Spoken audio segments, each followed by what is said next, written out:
Jack of all trades, master of none, but oftentimes better than master of one. Most people only hear the first half and take it as criticism. I've always heard it as a challenge. From an early age, I was fascinated by people like Leonardo da Vinci. It wasn't just admiration, it was curiosity.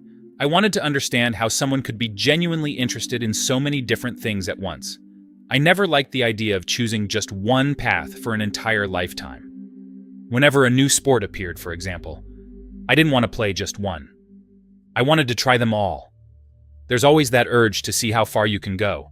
It doesn't always work out. Sometimes you get injured, lose motivation, change direction. But the desire to explore never really disappears.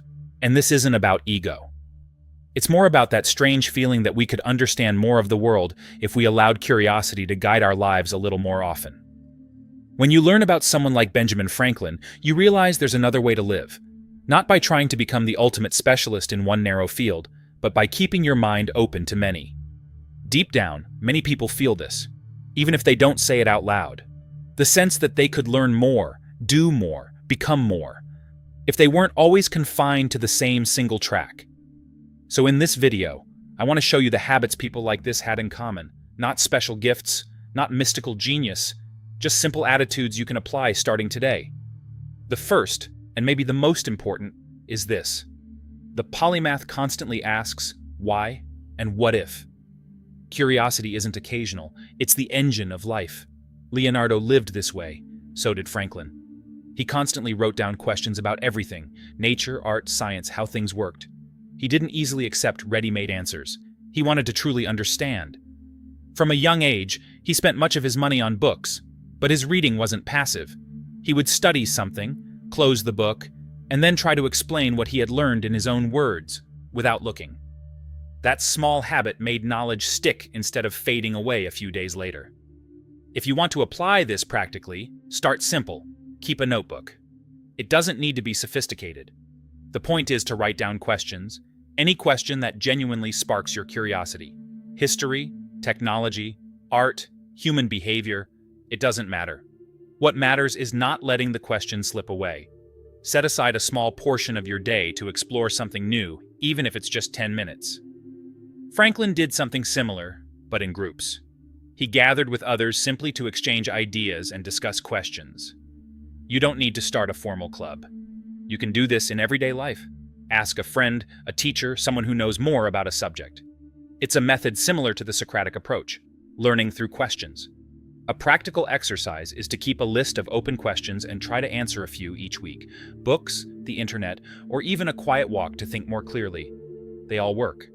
A learning journal, or even a notes app on your phone can help transform scattered curiosity into real understanding. Over time, something interesting begins to happen. Different fields start connecting. And this leads to another essential trait. The polymath doesn't accumulate knowledge just for accumulation's sake. They test it. Leonardo didn't just imagine inventions. He sketched them, built models, tried to understand how they would function in reality. When he studied the human body, he didn't rely solely on books. He observed directly to understand structure. Franklin did the same. He didn't merely read about electricity. He experimented. The famous kite experiment wasn't empty curiosity. It was an attempt to verify an idea. It was learning by doing, and that includes failure. Many of Leonardo's attempts didn't work. Several of Franklin's experiments failed before succeeding, but every mistake carried new information. Failure wasn't the opposite of progress. It was part of it. Another defining characteristic. They didn't just think deeply, they observed deeply. Leonardo trained his senses.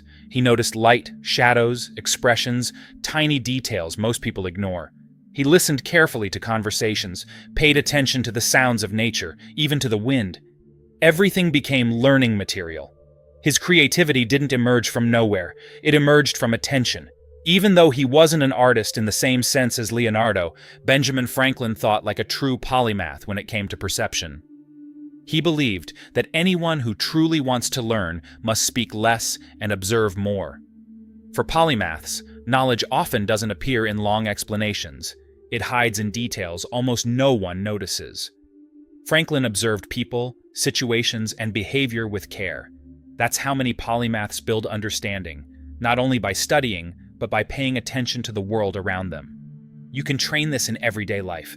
Walk for a few minutes without headphones. Notice the sounds of the street, the colors, the patterns in ordinary things. Polymaths develop this kind of attention because they understand that the mind learns more when it slows down. Notice how light hits a building, the tone in someone's voice, the shape of a leaf. Simple exercises can already shift your perception. Listen to a bird without rushing. Draw something while looking directly at it, not from memory. Many polymaths carried notebooks precisely to record these details: ideas, shapes, fragments of conversations, recurring patterns. This kind of active observation trains the brain to detect subtleties most people overlook. And polymaths are comfortable living with unanswered questions. They don't require absolute certainty. Leonardo valued observing for longer before reaching conclusions, allowing ideas to mix before deciding. While most people want quick answers, polymaths tolerate uncertainty for longer. Franklin learned this from Socrates. Speak with less certainty and ask more questions. Instead of asserting, investigate. He understood that confidence without openness blocks growth. A powerful practice is delaying judgment, especially in complex matters. Polymaths explore opposing perspectives before forming conclusions.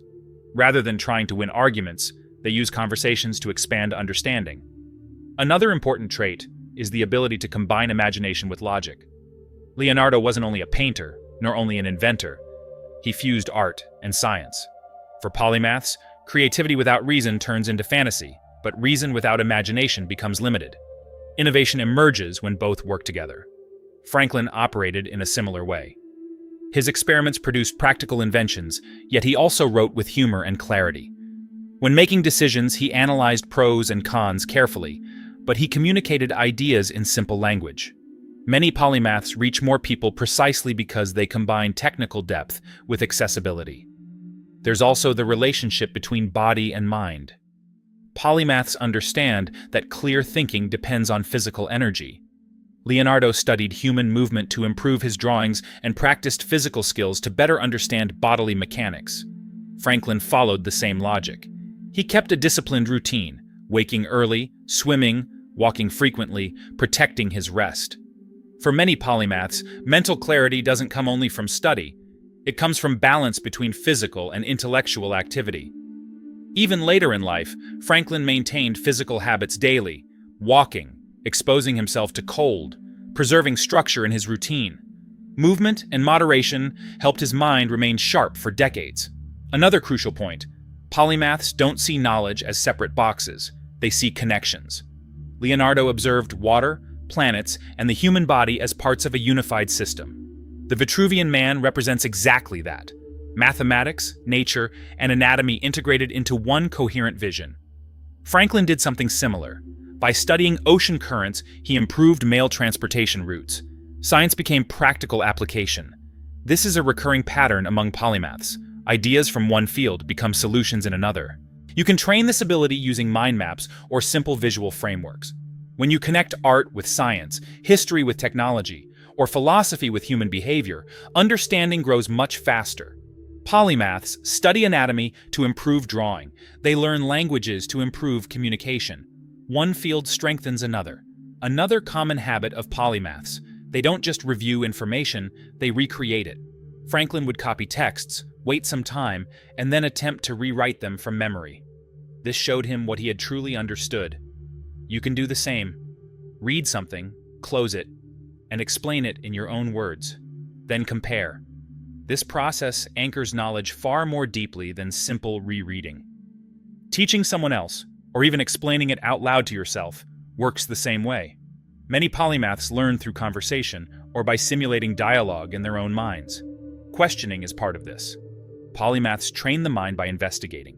Instead of asserting, they begin with, "I wonder." Even simple questions reshape learning: who, what, where, when, why, and how. Don't accept something just because it seems obvious. Explore the reasons behind it. Imagine exceptions. Challenge the idea. Learning deepens when you allow yourself to say, "I don't know yet." In the end, the strongest curiosity is always personal. Polymaths follow what genuinely captures their attention. That's what keeps learning alive. Leonardo da Vinci and Benjamin Franklin didn't force themselves into paths that felt misaligned. Franklin once considered following his family's religious tradition, but he realized it didn't truly interest him. Instead of persisting out of obligation, he changed direction and immersed himself in writing, science, and politics, fields that genuinely motivated him. Many polymaths follow exactly this pattern. They adjust their direction when they realize their curiosity is pulling them somewhere else. Leonardo didn't become a painter out of obligation or status. He drew because he wanted to, because he felt compelled to explore. That's a common trait among polymaths. Learning doesn't begin with external pressure. It begins with genuine interest. When curiosity leads, learning becomes more natural and lasts much longer. That's why it's worth exploring without so much rigidity. It can be philosophy, technology, music, art, or any other field. Polymaths don't trap themselves in the idea of choosing a single intellectual identity. Even when they have a main focus, they keep other interests alive. Franklin was a writer who became a scientist. Leonardo was an inventor who wrote poetry. That mixture didn't weaken their thinking, it strengthened it. The polymath's development happens precisely within that variety. So the final idea is simple. Allow yourself to learn more than one thing. That's how many polymaths built their way of thinking. If this content helped you in any way, leave a like to support the video. And if you'd like to strengthen the project and help Inner Odyssey continue to grow, consider subscribing to the channel. Thank you for watching, and I'll see you in the next video.